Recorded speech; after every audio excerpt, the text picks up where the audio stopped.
Today, I want to talk to you real quick about the advantages of buying a new home versus used and existing homes. Obviously, the reason I focus on new construction is that I believe building gives you many more advantages than buying something used. I'm going to start with a story. It's my own personal story of why my wife and I decided to build our first home. And just a quick disclaimer, this took place before I got my real estate license, and really, I didn't have a clue as to what I was doing. So, one day, I went out looking at existing homes. After walking through several homes, I found one that I really liked. I drove home to my wife and excitedly proclaimed, "I found our first home." My wife, who is wise beyond her years, looked at me and smiled softly. I'm sure I looked like a puppy dog wagging my tail waiting for my good boy treat. She said, and this is not an exact quote, but close, "I'm not moving into a home where I have to worry about where someone's dog peed on the carpet or stepping on someone's toenail." I actually threw up in my mouth a little as I imagined removing crescent-shaped toenail from the bottom of my foot.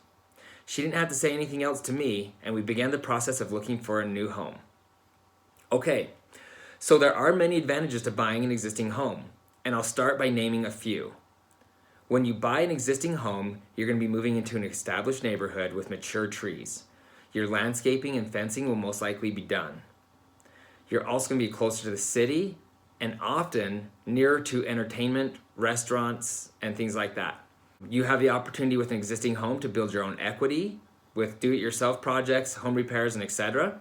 Also, with an existing home, you can move into your home within 30 to 45 days of an accepted offer. You'll usually spend less on fuel getting around town, and you also have the opportunity to deal directly with the homeowner or a realtor during the negotiation process.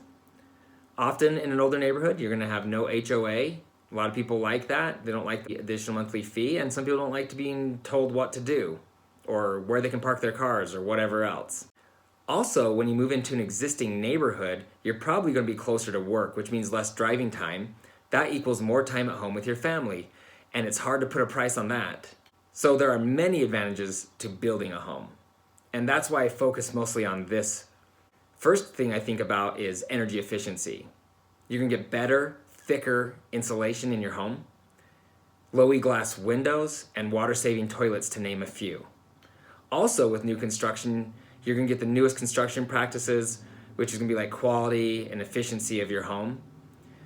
Usually, you're going to be around new schools, new churches, and new stores and restaurants. One thing a lot of people love about building is that they get to design their own home, upgrades, and add their own options. You also have multiple builders to choose from, which equals multiple floor plans to choose from, which means you can choose your own personal style. You get master planned communities often, which comes with swimming pools, parks, jogging trails, clubhouses, things like that. With a brand new home, you're gonna have low maintenance, sometimes no maintenance. Everything is brand new. Many things come with a warranty. So even if it does break, it will be repaired or replaced for free. Some people view this as a negative, but I think it's a positive because it gives you time to prepare. When you build a home, it's going to take 6 to 12 months for that home to be complete. With new construction, you get to pick your home site, which means you can choose how big your home site is, which direction it faces, and more. A huge advantage to building a home is that you're moving into a brand new neighborhood where a lot of people don't know anybody, so it's really easy to make friends for both you and for your children, if you have them. Usually on a newer home, you're going to get better resale value. You're not going to have to worry about mold, termites, or other hidden potential problems. This means no real need for a home inspection, though many people choose to still do one anyways. The hugest advantage to building a home is that you can run all of your low voltage wiring for Wi-Fi, surround sound, and all other tech that's important to you and your family. This gives you the ability to have great internet to your phones, gaming systems, TVs, advanced security systems, and etc., no matter where you are in your home. And let's face it, automated homes are the wave of the future. The largest home builder in the United States, Lennar Homes, just announced that every home they build will come standard as a Wi-Fi certified home. You can't tell Alexa to close the blinds, dim the lights, turn off the TV in an existing home. Even many homes that were built just this year don't have that capability. So that's the advantages to building versus buying an existing home. If you're buying an existing home, there's a lot more things to think and worry about, and you better do your research. You need to study carefully what items on the existing home are going to need to be repaired and replaced. In almost every situation, there will be multiple items. Let's look real quick at replacement costs, and remember, pricing will vary from city to city or state to state. So here we go. If you're going to put on a new roof, this is going to cost you anywhere from $6,000 to $10,000. If you need to replace the furnace, this is going to cost you $3,000 to $4,000.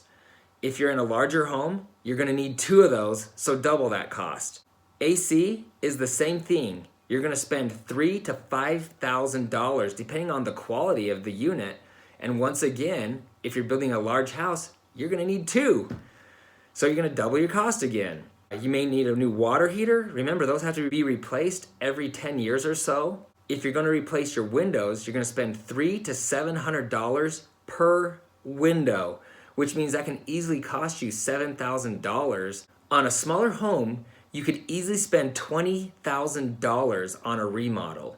When my father, brother, and I bought a condo that was 1,200 square feet, we spent over $40,000 so we could use it as a vacation rental property. If you decide to build, ask the neighbors in the area what they thought of the builder and the process. I meet hundreds of people each year who are looking to buy a new home, and the most common mistake, young or old, that I see people make is that they confuse the price of the home with the cost of the home. Often, the price to build a home will be higher, but in almost every situation, the cost to build is less. Let me explain. The price is what you pay for the home initially. Cost is what you will spend each month for that property. We're talking energy efficiency and the cost of replacement and repairs. Utilities can easily cost 2 times more on an older home of the same size. Now, this by no means is a complete list. Just some of the main things for you to think about. If I've missed something, or if you'd like me to talk about something specifically, please comment below. If you have questions, don't hesitate to contact me. If you like this video, or know someone that's in the market, please share it. If you found this information valuable, please subscribe and give me a thumbs up. Once again, I'm Wilde, your friend in the real estate business. Best of luck to you, and hopefully we'll see you around.